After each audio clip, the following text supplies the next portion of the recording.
He threw those divorce papers at me like I was trash. 3 years of marriage, gone in less than a minute. And the woman he'd been cheating with? She just stood there, smirking like she already won. They thought I'd break down.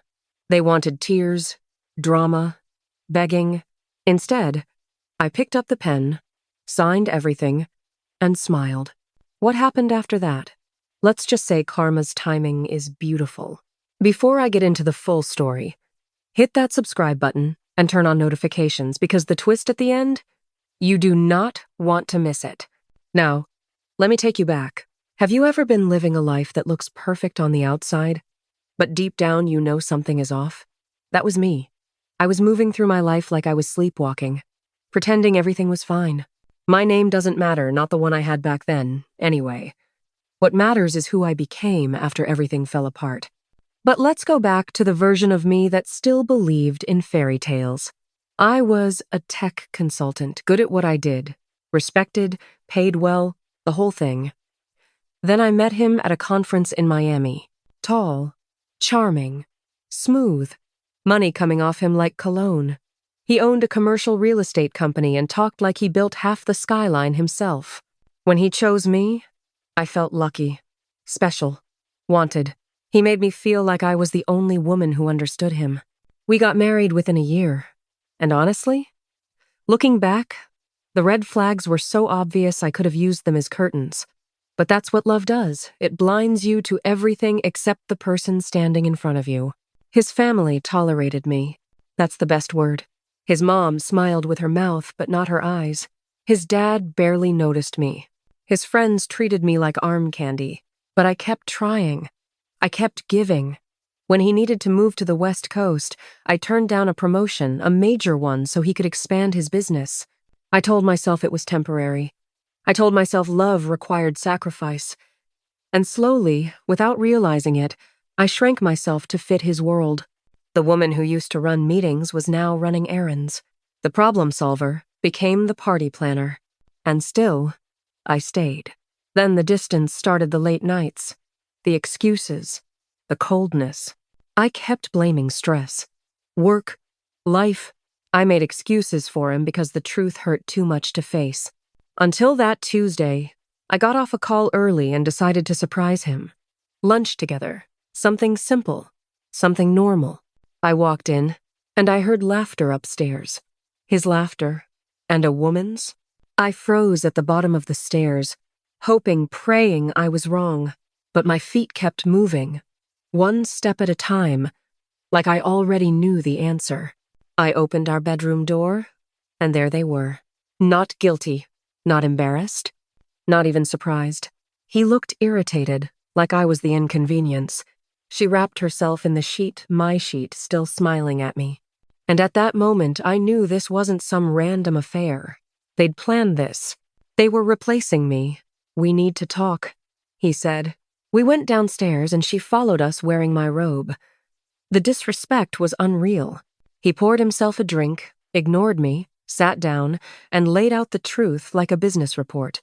They'd been together for 6 months. Her father was his biggest investor. Their families wanted to merge business and money. And I was the problem they needed to remove. This was never real love, he said. You were convenient. I've outgrown you. Those words should have shattered me, but they didn't. Not because they didn't hurt, but because I'd been empty for so long, there was nothing left to break. He slid divorce papers across the table. Sign these. Take what you came with. Leave quietly. If you fight, I'll ruin your career. I looked through the papers. Everything was his. The house, the cars, the investments, even the furniture I picked out and paid for. 3 years, and I'd walk away with whatever fit in my car. What he didn't know was that while I'd been the perfect wife, I'd also been quietly building something of my own. 2 years into our marriage, I started coding again at night. I built an app, a platform connecting minority women entrepreneurs to investors who actually cared about diversity. It took off fast. 6 months before he filed for divorce, a major tech company bought it for more money than he'd ever made in his life. I kept it secret. Different accounts, different name, different world. So when I picked up the pen, when I looked him right in the eye, I wasn't breaking. I was free. I signed every page clean and quick. His face? Confusion. Hers? Shock. "Aren't you going to fight?" he asked. "For what?" I said. "You're not worth it." I went upstairs, packed what mattered, and left. They celebrated behind me, thinking they'd won. Let them. A few months later, things started falling apart for him. His investor, her father, pulled out of every deal. Why?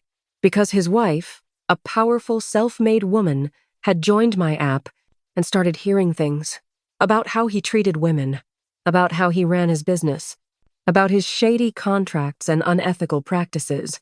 Once she told her husband, everything snowballed. Money vanished. Clients disappeared.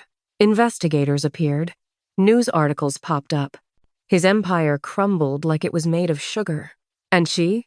The mistress? The upgrade? She ran the second his bank account dipped. Then one morning he called me. Again and again. I ignored him. Until one day, I saw him at a coffee shop. Coincidence. He looked terrible. Exhausted. Broken. A shell of the man who once tried to destroy me. He asked to talk. I shouldn't have, but I did. He told me everything, the bankruptcy, the betrayal, the mess his life had become. And then he asked, desperately, "Did you plan all this? Did you ruin me?" I almost laughed. "No," I said. "You ruined yourself. I just stopped letting you take me with you." He stared at me like he was seeing me clearly for the first time. "You were the brain behind everything that worked," he said, quietly. "I didn't realize it until you were gone. Too late." He asked if we could try again. I pulled my hand away. "No, but I hope you learned something from this. Not out of love. Not out of hate. Just truth." Walking out of that cafe, I felt peace. Real peace. Because I wasn't winning out of revenge. I was winning because I finally chose myself. Today, my platform has helped more than 50,000 women launch businesses. I speak at conferences. I get featured in major articles. I built something real, something mine. People ask if I hate him. I don't. I don't feel anything. He's a closed chapter in a book I'm no longer reading. His betrayal didn't end my story, it started the real one. The best revenge isn't revenge. It's success so big, so genuine, so fulfilling, they become irrelevant. He thought taking everything would break me, but losing him was the best thing that ever happened to me, because it forced me to find myself again. If this story touched you, hit that like button, drop a comment, and subscribe. I've got more stories about women turning pain into power. Remember, the best revenge is becoming so successful, you forget they ever existed. See you in the next one.